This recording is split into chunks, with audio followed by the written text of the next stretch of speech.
Alright, gonna do a brief little talk about some of the fast attack options for the Tyranids and observation I've made, which I think is a clear point error, but maybe I'm wrong somehow.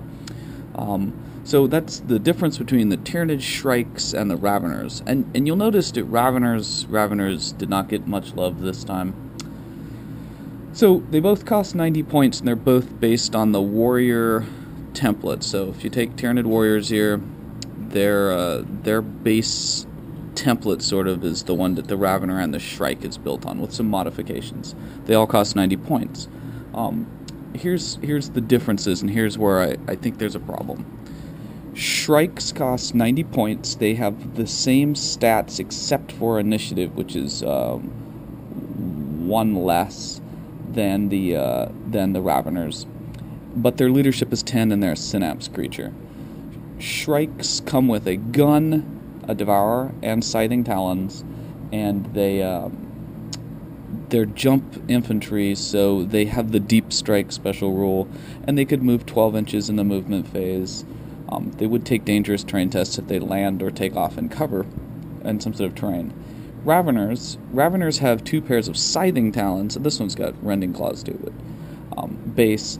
They get deep strike, and they're beasts, and they are not synapse creatures. They both have armor 5.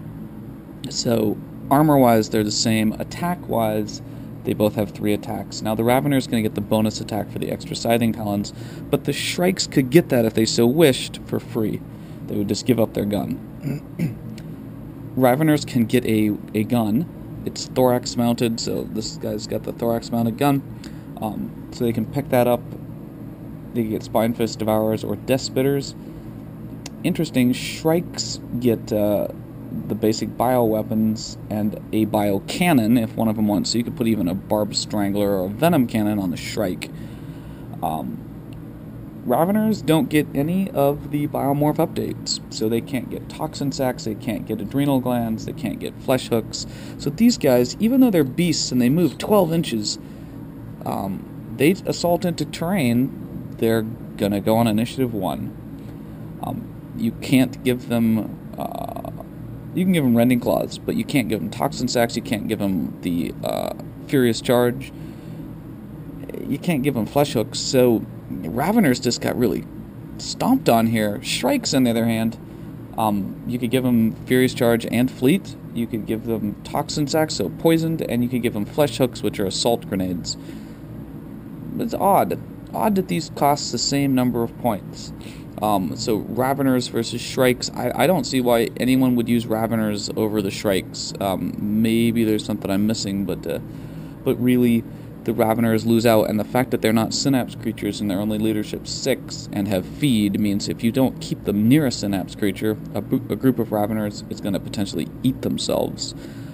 You can take Red Terror as an upgrade to Raveners, but other than getting leadership 8 and the ability to eat things if he hits 4 times, he's not that good. So I think Raveners really lost out, and I think they probably are overcosted if these other 2 equivalent warrior builds are 90 points. The one nice thing about Raveners, I think, is that they would make better Shrikes. I think they look cooler with the tail, kind of like a miniature flying hive tyrant, so you could buy a box of Raveners cheaper than a box of Shrikes, or than a box of warriors now, sorry, and put the Shrike wings on them, and there you go. But yeah, so that's the review. I think Raveners really lost out.